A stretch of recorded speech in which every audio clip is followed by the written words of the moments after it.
આગળ વાત કરીએ, સરકાર દ્વારા આરટીઈમાં આવક મર્યાદામાં વધારો કરાયો છે।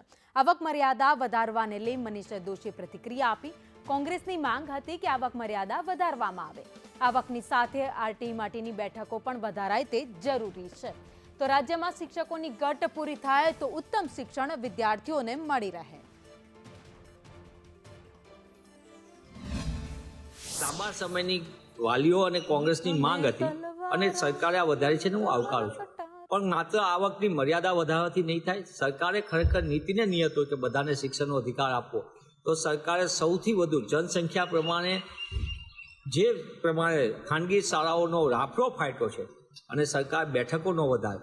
એક તરફ આવકની મર્યાદા વધારવાથી મોટા પાયે લોકો એટલે ગુજરાતમાં લગભગ 65% કરતાં વધુ જનસંખ્યા પરિવારો એ પોતે આ આવકના માપદંડના આધારે પ્રવેશ માટે એલિજિબલ થશે અને બીજી બાજુ બેઠકોની સંખ્યા મર્યાદિત।